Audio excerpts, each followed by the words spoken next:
증인 채택을 놓고도 지금 여야가 날선 공방을 하고 있는 중입니다. 국민의힘 측에서는 뭐 가족을 다 부르자는 건 아니지만 적어도 아들의 유학비를 제공했다는, 전액 제공했다는 전 배우자는 불러서 좀 확인이 필요하다라는 입장이고, 민주당에서는 아니다, 이미 남이 됐는데 어떻게 부를 필요가 없다라는 주장들을 하고 있습니다. 서로 부딪히고 있죠. 강하게 반대하고 있는 목소리 직접 들어보겠습니다. 아들의 그런 고액 유학 경비, 미국에서의 생활비 이런 것을 어떻게 충당을 했느냐 하는 그런 문제 제기에 대해서 전 배우자가 다 일임해서 비용을 댄 것으로 알고 있다, 이렇게 했습니다. 그 외환 계좌, 그것을 자료를 제출하면 거기에서 송금한 것이 확인되면 전 배우자에 대해서는 증인으로 채택했다가도 철회할 수 있는 문제입니다. 전 배우자를 부르는 부분, 저는 굉장히 좀 부적절하다고 봅니다. 이제는 남입니다. 그런데 그 남까지 인사청문위원회에 증인으로 불러서 여러 가지 이야기를 묻고 답변을 듣겠다라고 하는 것들은 후보자의 흠집내기용에 불과하다라고 하는. 양지은 변호사님, 아들의 유학비, 아들은 또 미국에서 유학을 하고 있고, 그리고 고등학교도 학비가 굉장히 비싼 고등학교 나왔습니다. 그러니까 적어도 자녀 유학비를 전처가 됐다면 그 부분에 대한 소명을 위해서라도 자료를 제출하지 못한다면 전처를 부르는 게 이상한가요? 어떻게 보십니까? 그러니까 이게 법적으로 접근을 해봤을 때 네? 일단 사실관계 확인을 위해서는 당사자들을 불러서 물어보는 게 가장 손쉬운 방법이기는 합니다. 네. 그런데 이것이 이제 어떠한 법적인 이제 조사를 요하는 그런 상황이 아니라 청문회다 보니까 전 배우자를 부르는 것은 자칫 잘못하면 지금 뭐 가족 관계도 아니고 망신주기일 수 있다라는 이야기가 나오는 것이잖아요. 그렇다라고 한다면 당사자를 부를 수 없으면 사실 이 이야기가 나왔지만 송금을 한 그 기록을 제공을 할 수 있다면 가장 간명한 방법일 것입니다. 네. 그러니까 후보자 입장에서도 이러한 의혹을 떨쳐내기 위해서라면 네네. 지금 본인이 소명해야 되는 액수가 뭐 8억 원 가량인데 그래도 유학비에 해당하는 뭐 2억 원 가량을 좀 덜어낼 수 있다면 부담을 완화할 수 있는 것이고,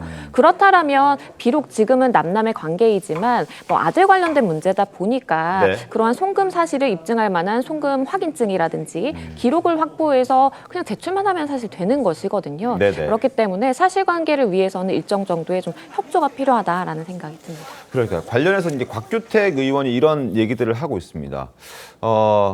사실 이런 내용들, 그러니까 학비를 누가 냈는지, 그리고 여러 가지 돈과 관련된 흐름들을 우리가 궁금해하는 부분들을 해소하기 위해서는 자료 제출을 해주면 간단하게 해결된다.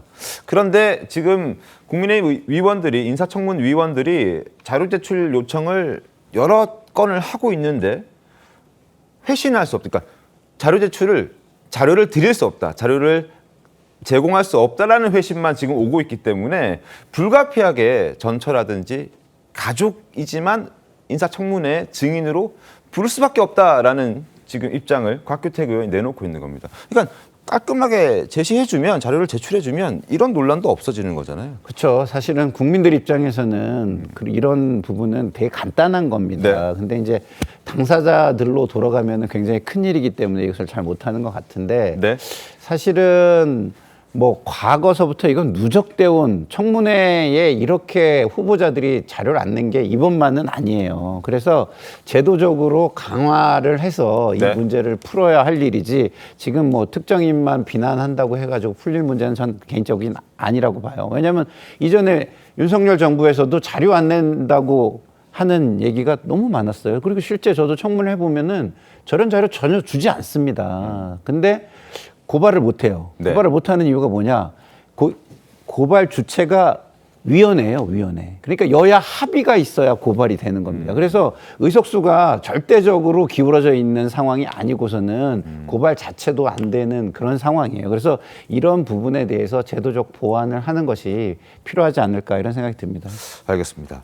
이런 가운데 김민석 후보자는 총리로서 아직 인준을 받은 건 아니지만 거의 총리로서의 행보를 보여주고 있습니다. 여기저기 현장 행보를 보이고 있다는 지적들이 나오고 있습니다. 아직까지 총리로서 최종적으로 인준이 된 것도 아닌데 지금 이렇게 보시는 것처럼 뭐 수해 대비 점검이라든지 여러 가지 현장 행보들을 하고 있다는 지적도 있거든요. 양경 변호사님 어떻게 보셨습니까? 일단 뭐 인준 가능성으로 봤을 때 네. 지금 의석수 구조로 봤을 때 인준이 안 될 이유가 없다라는 뭐 그런 이제 자신감이 있고요. 저는 또 하나 어떤 사법적인 상황도 상당히 중요하다고 보는데요. 물론 이제 인사청문회 날까지 굉장히 이틀밖에 시간이 쪽밖에 안 남긴 했습니다. 그런데 이게 그런 가능성을 생각해 볼 수가 있어요. 그러니까 이를테면은 지금 같은 상황이 아니었다면은 과거 조국 전 장관 같은 경우에 네. 임명되고 나서 의혹 제기되니까 검찰이 수사 착수를 했었거든요. 네. 그래서 심지어는 이 인사청문회 당일날 기소까지 했었습니다. 그런데 지금 같은 경우에는 뭐 검찰 폐지한다 그러죠. 그리고 지금 남아있는 검찰 인력들도 뭐 수십 명씩 다 특검으로 빼고 특검으로. 있고 그런 상황이라서 아마 그런 수사 가능성으로 사법 리스크가 현실화될 가능성도 없다. 그런 판단도 자리 잡지 않았나 싶습니다. 알겠습니다.